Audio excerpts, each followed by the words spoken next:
Hello everyone, welcome to another video on my YouTube channel. इस video में मैं आपको सीपी लिपि के बारे में बताऊंगा।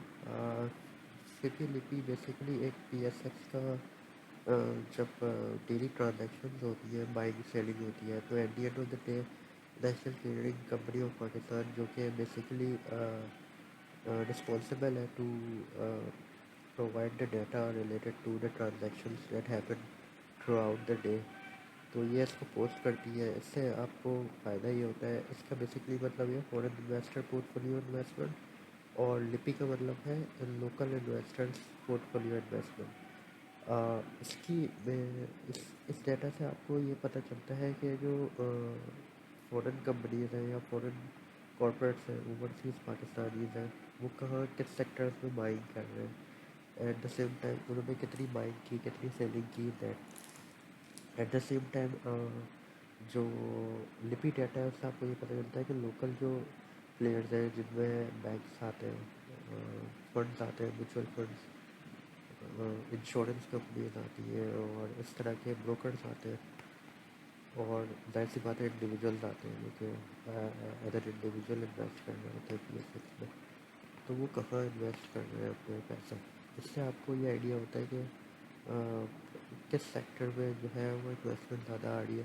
तो यू कैन प्लान बेटर कि अगर आपको नज़र आ रहा है कि एक पर्टिकुलर कंपनी है या एक पर्टिकुलर सेक्टर है जिसमें फॉरेन इन्वेस्टर्स का इंटरेस्ट ज़्यादा नज़र आ रहा है, वो बाइंग ज़्यादा कर रहे हैं, तो आप इन फ्यूचर जो है वो उस सेक्टर में या उस कंपनी में इन्वेस्ट कर सकते हैं, क्योंकि आपको नज़र आ रहा है कि इसमें इंटरेस्ट डेवलप हो रहा है। तो ये डाटा काफ़ी यूज़फुल होता है। ये at the end of trading release होता है। तो ऑब्वियसली ये आपको ड्यूरिंग ट्रेडिंग ट्रेडिंग अवेलेबल नहीं होता, but after trading you can see it, learn it and implement the strategy accordingly. तो इससे आपको अपनी ट्रेडिंग में बड़ी जो है वो हेल्प मिलती है। अब इसके इसके इसका जो डाटा है वो एनसीसीपीएल की वेबसाइट पर पोस्ट होता है रोज़ाना। ऑब्वियसली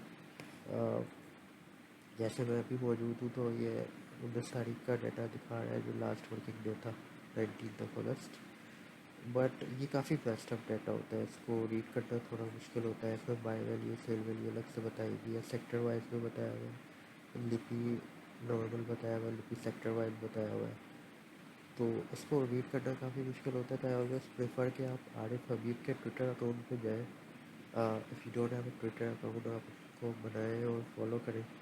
तो ये रोज़ाना जो है बड़े अच्छे टेबुलर फॉर्म में आपको डाटा देते हैं, और ये आपको ग्रॉस बाय ग्रॉस सेल भी बताते हैं।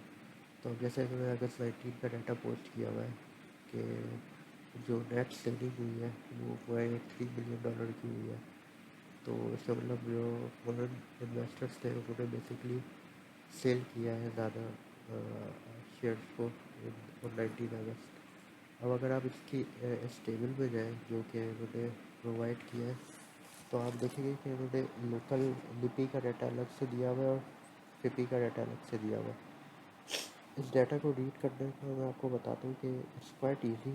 अगर आप लोकल इन्वेस्टर पोर्टफोलियो इन्वेस्टमेंट देखेंगे, तो उसमें जो जैसे कि मैंने आपको बताया कि अलग अलग सेक्टर्स होते हैं, इंडिविजुअल्स होते हैं जो कि इन्वेस्टर होते हैं, कंपनी से इन्वेस्ट कर रही होती है। कोई भी कंपनी जिसने अपना एक इक्विटी का प्लेटफॉर्म बनाया हुआ है कि जहाँ से वो इक्विटी पे इन्वेस्ट करते हैं, बैंक्स करते हैं, एनबीएफसी, आई थिंक ये एक और एक इंस्टीट्यूशन है जो कि इन्वेस्टमेंट करता है। नॉर्मली इनकी अमाउंट कम ही होती है।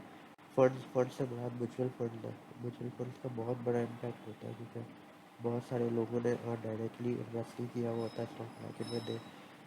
They invest through equity mutual funds. तो फंड्स में जो मूवमेंट हो रही होती है वो बहुत ज़्यादा बता रही होती है कि जो रिटेल इन्वेस्टर्स हैं वो किस तरह सोच रहे हैं, या जो फंड मैनेजर्स हैं उनकी अप्रोच क्या है आजकल। इसके अलावा ब्रोकर्स हैं और इंश्योरेंस कंपनीज हैं। तो अगर आप इनका देखें तो इन सब के अलग अलग डाटा दिया हुआ है 19 अगस्त का, और बाय और सेल वैल्यू बताई गई।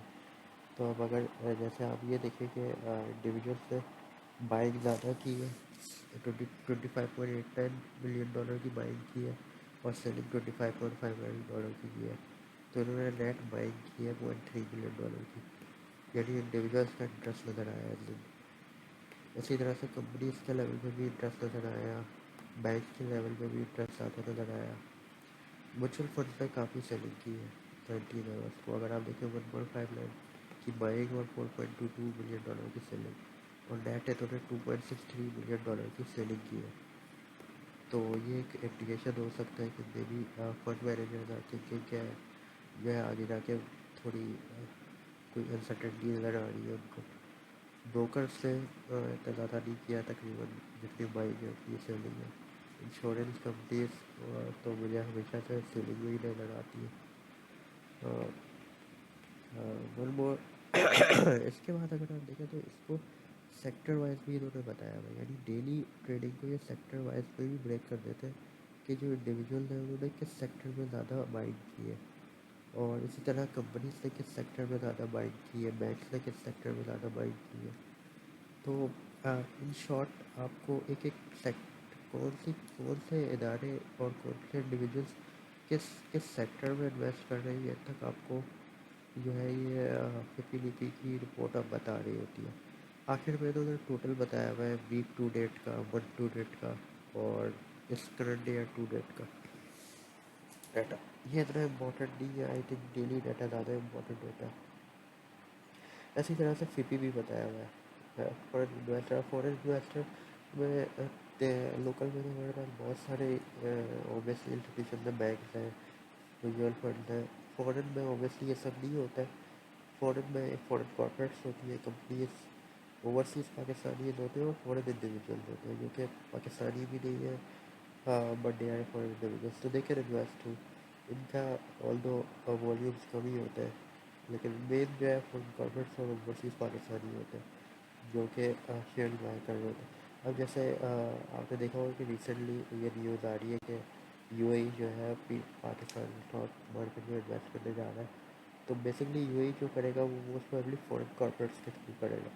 तो आपको जो भी उनकी बाय वॉल्यूम नज़र आएगी वो फॉरेन कॉर्पोरेट्स में नज़र आएगी। तो उन्होंने इसका भी डाटा बताया हुआ है, और इसी तरह से सीपी का भी सेक्टर वाइज भी बताया हुआ है कि वो किस सेक्टर में ज़्यादा इंटरेस्ट लेगा। तो ये डाटा बड़ा इम्पोर्टेंट होता है, इसको हम रीड करके बहुत चीज़ों का अंदाज़ा लगा सकते हैं। नॉर्मली आई वुड से कि जब आपको नज़र आए कि फॉरेन इन्वेस्टर्स का इंटरेस्ट नज़र आ रहा है तो it means it is a find time, because जब हम पी एस एक्स में एक ट्रेंड रहा है कि जब भी फॉरेन इन्वेस्टर्स का इंटरेस्ट आता है पी एस एक्स में, तो पी एस एक्स अच्छा परफॉर्म करती है। तो इस चीज़ को डेली देखा करें। इतना ज़्यादा मैटर नहीं करता क्योंकि ऑब्वियसली जो बाय कर रहा होता है कोई और सेल कर रहा होता है, तो कहीं ना कहीं तो ज़्यादा हो गई। बट आई विल सजेस्ट कि अगर आपको नज़र आ रहा हो कि फॉरेन इन्वेस्टर्स ज़्यादा इन्वेस्ट कर रहे हैं यानी वो ग्रॉस बाय कर रहे हैं काफ़ी दिनों से, तो you should go for that investment that time. और इसी तरह से आप सेक्टर्स को भी नैरो डाउन करके उसी सेक्टर में इन्वेस्ट कर सकते हैं, ताकि आप जो बुल रन है और जो उसको आने वाला हो उससे पहले से वाकिफ़ हो और उसके हिसाब से जो है वो इन्वेस्टमेंट करें। I hope you like and enjoyed the video. Next video तक अल्लाह हाफ़िज़।